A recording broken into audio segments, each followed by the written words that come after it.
اب میرے بھائیوں اگلی جو آیت ہے نا سورہ البقرہ کی آیت نمبر 164، اسے آیت الآیات کہا جاتا ہے، اس کا نام ہے ایسی آیت جس میں اللہ کی کئی آیات بیان ہوئی ہیں، اللہ کی قدرت کی نشانیاں، سائنز آف گاڈ، ایک نہیں بے شمار۔ اور قرآن حکیم میں سورۃ البقرہ کی آیت نمبر 164 کے مقابلے پہ کوئی ایک آیت ایسی نہیں ہے جس میں صرف ایک آیت کے اندر اللہ تعالیٰ کی قدرت کے فزیکل فینومینا آف نیچر، جو اللہ تعالیٰ کے فینومینا بنائے ہوئے ہیں، وہ سارے کے سارے آلموسٹ بڑے بڑے فینومینا جو قرآن پاک میں سکیٹرڈ فارم میں ہیں، جن کو التذکیر بھی اعلیٰ اللہ کہا گیا ہے، وہ بیان ہوئے ہوں سوائے اس آیت کے۔ ان فی خلق السماوات والارض، بے شک آسمانوں اور زمین کی تخلیق میں، واختلاف اللیل والنہار، اور رات اور دن کے آنے جانے میں، والفلک التی تجری فی البحر، اور کشتیوں کے جہازوں کے سمندروں میں چلنے میں، بما ینفع الناس، جو کہ لوگوں کے نفع کے لیے چلتی ہیں، یعنی وہاں سے سی فوڈ جو ہے وہ شکار کیا جاتا ہے۔ وما انزل اللہ من السماء من ماء، اور اللہ تعالیٰ جو نازل فرماتا ہے آسمان سے پانی، فاحیا بہ الارض بعد موتها، اور پھر اس پانی کے ذریعے مردہ زمین کو زندہ کر دیتا ہے، یعنی سبزہ اگا دیتا ہے اس پانی کے ذریعے۔ وبث فیہا من کل دابہ، اور اللہ تعالیٰ نے جو زمین میں ہر طرح کے جانور پھیلا دیے ہیں، وتصریف الریاح، اور ہواؤں کے بدلتے رہنے میں، والسحاب المسخر بین السماء والارض، اور بادلوں میں جو کہ اللہ تعالیٰ کے حکم کے پابند ہیں، آسمان اور زمین کے اندر جو سسپینڈڈ ہیں بادل، لآیات لقوم یعقلون، اس کے اندر اللہ تعالیٰ نے آیات رکھی ہیں ان لوگوں کے لیے جو اپنی عقل استعمال کرتے ہیں۔ دیکھ لیں کتنی نشانیاں اللہ تعالیٰ کی قدرت کی اس میں گنوائی گئی ہیں۔ نمبر 1 آسمان اور زمین کی تخلیق، نمبر 2 رات اور دن کا آنا جانا، نمبر 3 جہازوں کا سمندروں میں چلنا اور اس کے ذریعے سی فوڈ کا حاصل کرنا، نمبر 4 آسمان سے پانی کا برسنا، نمبر 5 اس پانی کے برسنے سے زمین کو اللہ نے مردہ ہونے کے بعد دوبارہ سے زندہ کر لیا، نمبر 6 زمین میں ہر طرح کے جاندار پھیلا دیے، لو جی سب کچھ کور ہو گیا، نمبر 7 ہواؤں کے چلنے میں جو کہ بادلوں کو لے کے آتی ہیں، اور نمبر 8 بادلوں کا آسمان اور زمین کے درمیان جو ہے وہ سسپینڈڈ ہونا، جس کے ذریعے اللہ تعالیٰ بارش برساتا ہے۔ یہ سب کی سب اللہ تعالیٰ کی قدرت کی نشانی ہے، یعنی جس میں ذرا سی بھی عقل ہے اللہ تعالیٰ ہمارا ہے، وہ ان چیزوں کو دیکھ کے رزلٹ پہ پہنچ جائے گا کہ یہ کسی کے کرنے سے ہو رہا ہے۔ God is the only explanation of all the physical phenomena in this universe۔ اللہ ہی واحد وضاحت ہے اس کائنات میں ہونے والے ہر فزیکل فینامنا کی۔ تو اب جس اللہ کی یہ کوالٹیز ہیں اس کے مقابلے پہ اگر کسی اور کے ساتھ وہ چیزیں وابستہ کر دی جائیں تو اس سے بڑا کوئی جرم نہیں ہو سکتا، اور یہی اللہ اس چیز کا حقدار ہے کہ اس کے ساتھ شدید محبت کی جائے، دلی محبت آخری درجے کی، جو کسی اور مخلوق کے ساتھ نہیں ہو سکتی۔ تو اللہ تعالیٰ اب ایک کرائٹیریا پھر اس حوالے سے ڈسکس کر رہا ہے، وَمِنَ النَّاسِ مَن يَتَّخِذُ مِن دُونِ اللَّهِ، اور لوگوں میں ایسے لوگ بھی ہیں، ایسے بدبخت لوگ ہیں جنہوں نے اللہ کے سوا اور ہستیوں کو پکڑ لیا ہے، اندادً یحبونہم کحب اللہ، اللہ کے مقابلے پہ انہیں اپنا ند مان لیا ہے، مد مقابل، اور ان سے ویسی محبت کرتے ہیں جیسی اللہ سے کرنی چاہیے تھی۔ اللہ اکبر۔ یہ آیات پڑھی جاتی ہے نا تو لوگ سمجھتے ہیں شاید یہ مشرکین عرب کے بارے میں نازل ہوئی تھی۔ تو مشرکین عرب اگر اس جرم کے اوپر مجرم ہے اللہ کے حضور، تو آج بھی جو لوگ یہ کر رہے ہیں وہ بھی اسی طریقے سے مجرم ہے۔ اور آپ کو آج مسلمانوں میں اکثریت ایسے لوگوں کی نظر آئے گی جو اگر آپ ان سے حلفیہ بیان لیں تو وہ کبھی یہ نہیں کہیں گے کہ ہم اللہ سے بڑھ کے کسی سے محبت کرتے ہیں، لیکن ان کا ایٹیچیوڈ یہی ہے۔ وہ آپ کو کبھی شعر سنائیں گے، اللہ اللہ کیے جانے سے اللہ نہ ملے گا، اللہ والے ہیں جو اللہ سے ملا دیتے ہیں، اور اللہ والے ان کو کہہ رہے ہوتے ہیں جو اپنی عبادت کروا رہے ہوتے ہیں۔ اگر اللہ والے سے مراد یہ رسول اللہ کو، صحابہ اور اہل بیت کو لیں تو ہم ان کے ساتھ ہیں، لیکن آپ کو پتہ ان کو نہیں لیتے کیونکہ وہ تو ولی نہیں تھے نا، ولی تو بعد میں ہوتے ہیں، وہ اللہ والے ان کو کہہ رہے ہوتے ہیں جن سے تجوید سے اگر آپ نماز سنیں تو نہیں سنا سکتے، اور ترجمہ تو بھول ہی جائیں کہ وہ سنا سکتے ہیں۔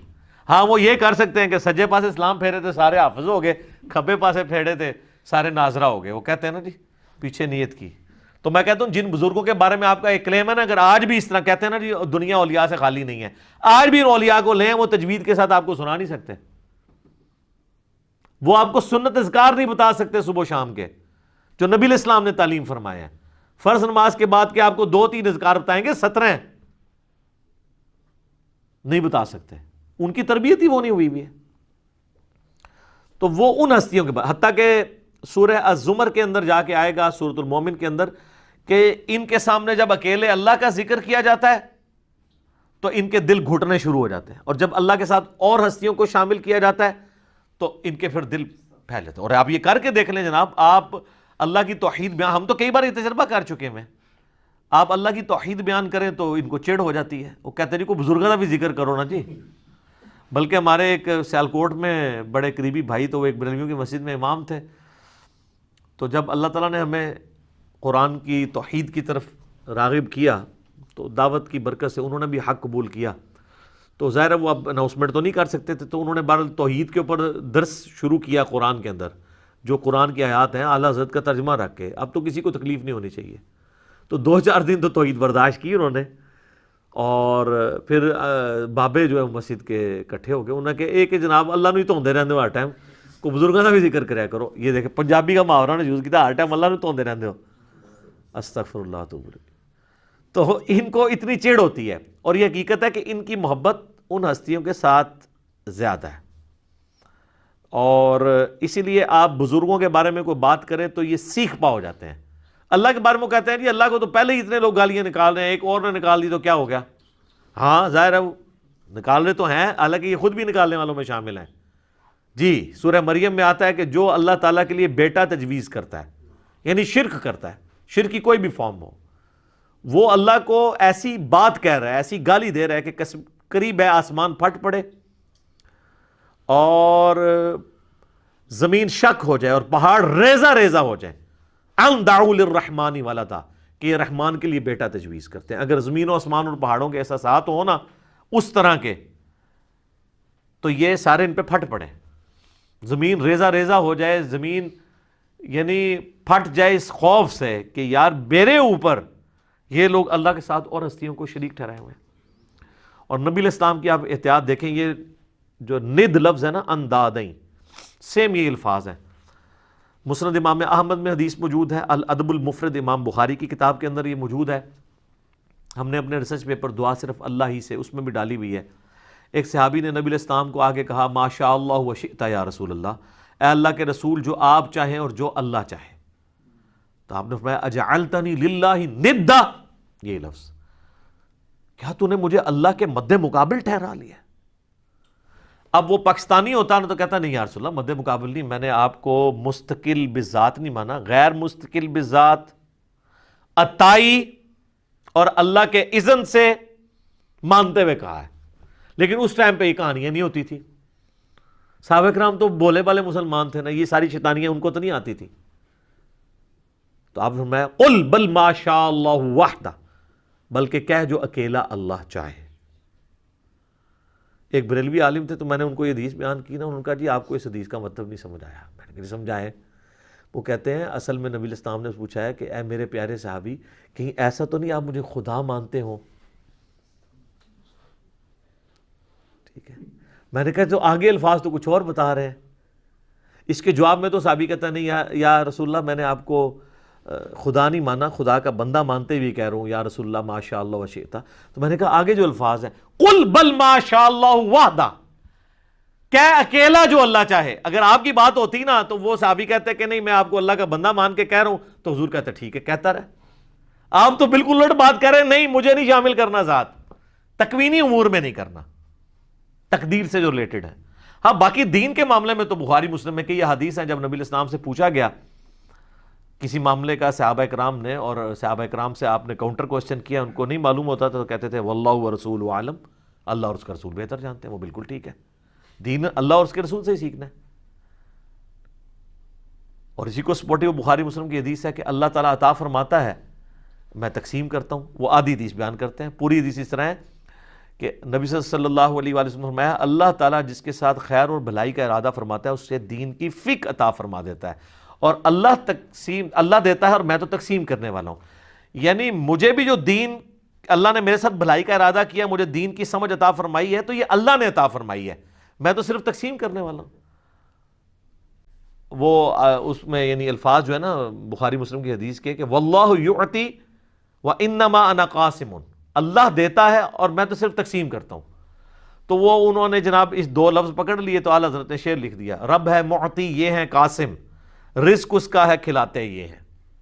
وہ رزق کے اوپر لے گئے اور تکوینی امور کے اوپر، حالانکہ یہاں پہ دین کا معاملہ تھا.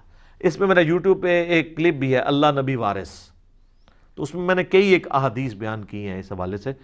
یہ تو یعنی نہ ختم ہونے والی چیزیں ہیں. نبی علیہ السلام نے جتنی اس حوالے سے سختی فرمائی ہوئی ہے.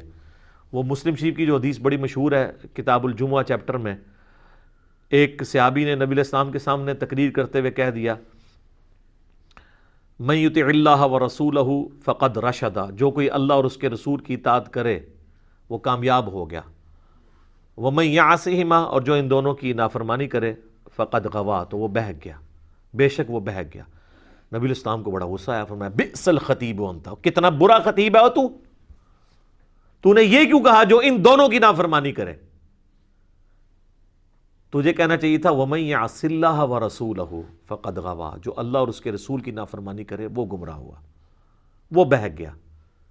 اب اس سے ابھی آگے یہ کہہ سکتے تھے کہ یا رسول اللہ میں نے یہ بات تو پہلے کر دی ہے، میری بات آؤٹ آف کانٹیکسٹ نہیں ہے، میں کانٹیکسٹ کے ساتھ بات کر رہا ہوں. جب میں نے یہ کہہ دیا کہ جو اللہ اور اس کے رسول کی اطاعت کرے وہ کامیاب ہوا اور جو ان دونوں کی نافرمانی کرے وہ ناکام ہوا، تو اس میں تو لٹریچر میں تو کوئی خرابی نہیں ہے، آؤٹ آف کانٹیکسٹ بھی نہیں ہے، اس میں کیا مسئلہ ہے؟ اور حقیقتاً یہ وہ اپنا مقدمہ لڑ سکتے تھے، لیکن ان کو پتہ تھا سامنے امام الموحدین ہے صلی اللہ علیہ وآلہ وسلم. یہ وہ ہیں جو کتابوں کے خدا کے ریپریزنٹیٹو ہیں، بابوں کے خدا کے ریپریزنٹیٹو نہیں ہیں. اور ابو داؤد میں آگے الفاظ ہیں، آپ فرمایا قم اذهب، اٹھو ادھر سے نکل جا. اتنا آپ علیہ السلام کو جلال آیا اس حوالے سے. لیکن آپ کے وہ صوفیاء کہتے ہیں ہک ہے ہک ہے ہک ہے، جڑا ہک کی ڈوں آنکھے وہ کافر اور مشرک ہے، جو ایک کو دو کہہ دے وہ کافر اور مشرک ہے. حالانکہ ایک نو ڈو کہنے والا ہی موحد ہے. حادث کو قدیم سے الگ کرنے کا نام ہی توحید ہے، خالق کو مخلوق سے الگ کرنے کا نام ہی توحید ہے. تو اللہ تعالیٰ فرماتا ہے کہ یہ ان لوگوں کی حالت ہے کہ یہ اللہ کے مقابلے پہ اور ہستیوں سے ایسی محبت کرتے ہیں جو اللہ سے کرنی چاہیے. والذین آمنوا، اور جو لوگ ایمان والے ہیں، اشد حبا للہ، ان کی تو شدید ترین محبت اللہ کے ساتھ ہوتی ہے. اور اس لیول کی محبت ہوتی ہے کہ جامعہ ترمذی میں حدیث ہے نبی علیہ السلام نے فرمایا کہ اللہ تعالیٰ سے محبت کرو کہ اس نے تمہیں نعمتوں سے نوازا ہے، اور مجھ سے اس لیے محبت کرو کہ میں اللہ کا رسول ہوں، اللہ کی نسبت کی وجہ سے. اور میرے اہل بیت سے محبت کرو کیونکہ ان کی نسبت میرے ساتھ ہے. یہ ہمیں چین بتائی گئی ہے. یہ کہتے ہیں جی وہ شیخ احمد سرندی جن کو مجدد الافسانی کہتے ہیں، وہ کہا کرتے تھے میں تو اللہ کو مانتا ہی اس لیے ہوں کہ وہ نبی کا رب ہے.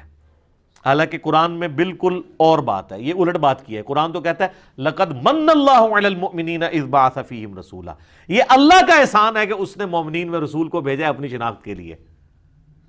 یہ الٹی گنگا لے کے چلتے ہیں. اور پھر ظاہر ہے یہ باتیں تو بکتی ہیں. پھر انبیاء کی شان میں غلو کرنا تو بکتا ہے نا جی، عیسائیت میں بکا ہوا ہے نا، آپ دیکھ لینا. تو اللہ تعالیٰ نے ایک مخلوق کا معاملہ ہی ایسا رکھا ہے کہ یہ اگر امتحان نہ ہو مخلوق کی کوالٹیز کا تو اللہ کے ساتھ کوئی اور شریک ہی نہ ٹھہرایا جائے کسی کو. تو اسی لیے لوگ پھر شریک ٹھہراتے ہیں نا. اور نبی علیہ السلام کی پھر حدیث صحیح بخاری میں دیکھنا، میری شان کو اس طرح بلند نہ کرنا جس طرح نصارہ نے اپنے پیغمبر کو اتنا بلند کیا کہ ڈیوینٹی میں کلیم کر دیا.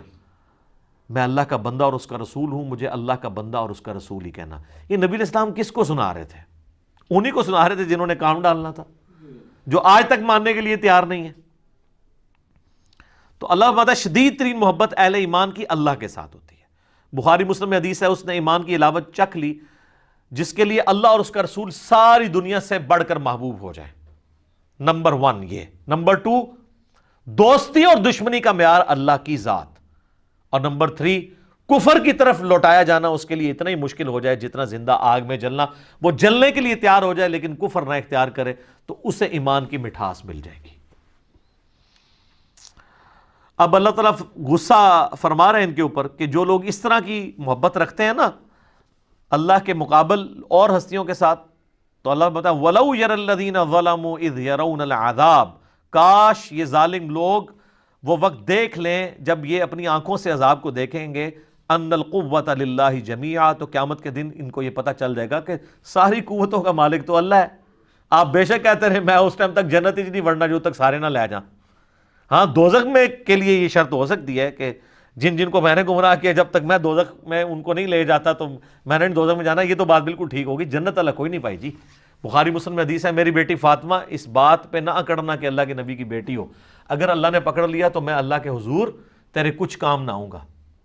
پھر حضور نے اپنے چچا کو بھی کہا کہ عباس میرے چچا میرے مال سے جو لینا ہے لے لے، اے میری پھوپھی صفیہ میرے مال سے جو کچھ لینا ہے لے لے، اگر اللہ نے پکڑ لیا میں تیرے کچھ کام نہیں آؤں گا۔ وَأَنَّ اللَّهَ شَدِيدُ الْعَذَابِ، اور بے شک اللہ تعالی عذاب دینے میں بہت سخت ہے۔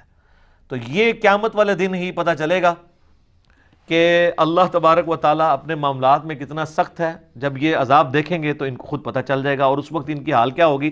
ابھی تو یہ بابوں کے نعرے مار رہے ہیں نا، ادھر انہوں نے کہنا یا اللہ بابا نو پہلے جڑا نا چونک دوزخش، وہ کیسے اذ تبرأ الذین اتبعوا من الذین اتبعوا، جب بیزار ہو جائیں گے وہ لوگ جن کی تابعداری کی گئی ان سے جو تابعداری کرتے رہے۔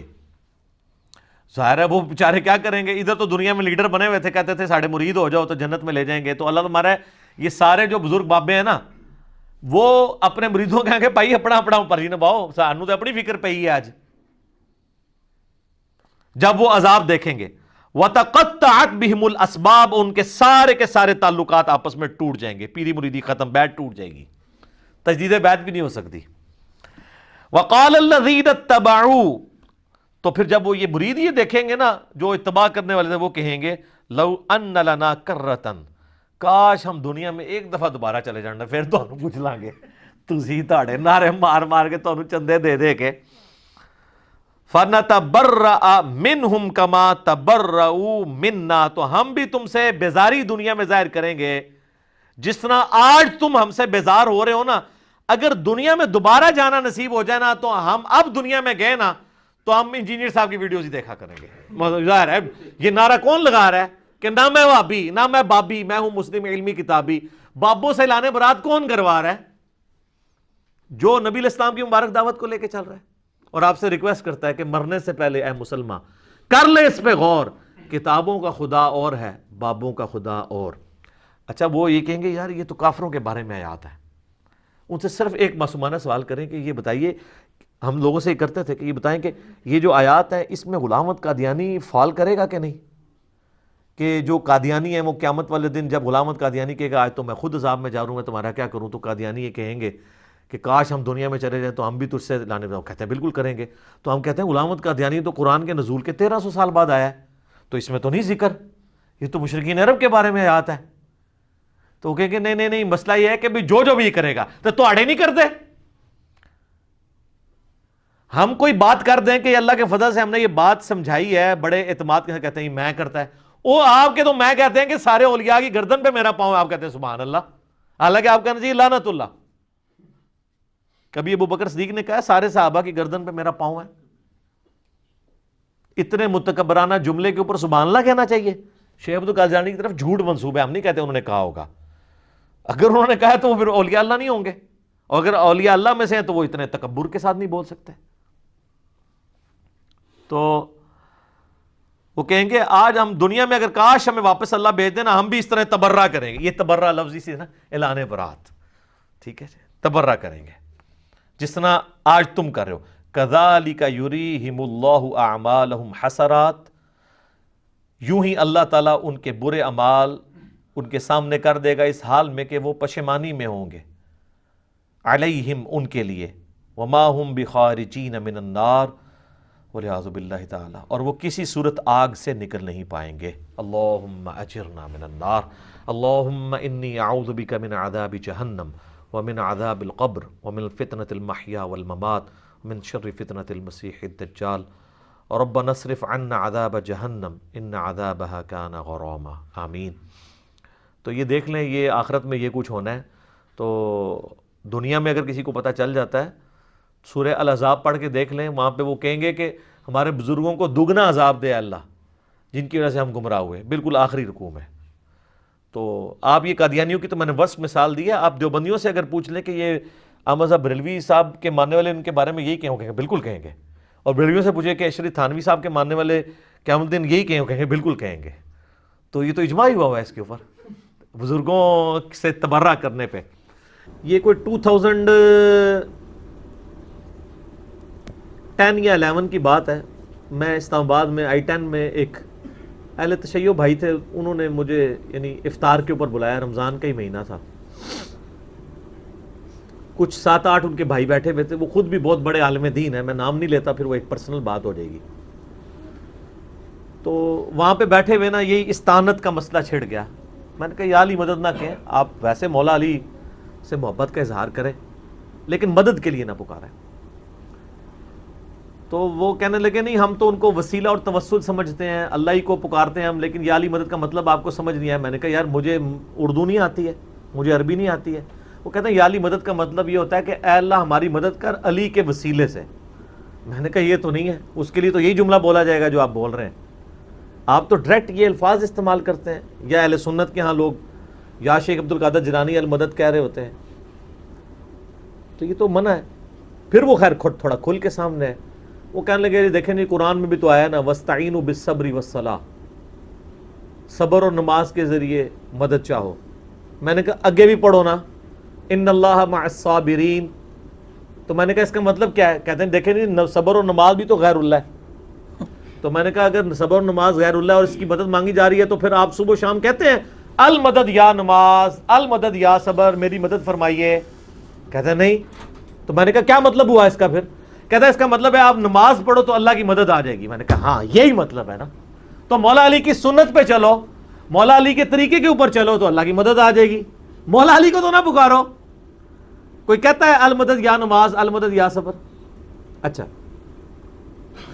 پھر کہتے ہیں جی ہاں یہ تو بات سمجھ آ گئی، بتائیں ممانعت کہاں ہے؟ پھر میں نے سورہ نمل کی وہ آیت پڑھی، امن یجیب المضطر اذا دعاہ ویکشف السوء ویجعلکم خلفاء الارض االہ مع اللہ قلیلا ما تذکرون۔ میں نے کہا اس آیت میں واضح آیا ہے کہ جو اللہ کے علاوہ کسی اور کو دعا کے لیے پکارنا سمجھتا ہے نا، وہ اسے خدا بنائے ہوئے ہے، معبود بنائے ہوئے ہے، کیونکہ اللہ تو کہہ رہا ہے کیا اللہ کے ساتھ کوئی اور الہ بھی ہے جس سے دعا مانگو؟ میں نے کہا یہ واضح ثبوت ہے کہ یہ شرک ہے۔ اچھا وہ آئے شائیں کرنا شروع ہو گئے، لیکن وہاں جتنے 7-8 شیعہ بھائی باقی بیٹھے تھے نا، میں نے قرآن بھی انہی کا منگوایا۔ میں نے کہا جی مجھے بتائیں، انہوں نے کہا نہیں جی انجینئر صاحب آپ کی بات بالکل صحیح ہے، جو دلائل ہے نا وہ یہی، قرآن کی آیت تو یہی بتاتی ہے۔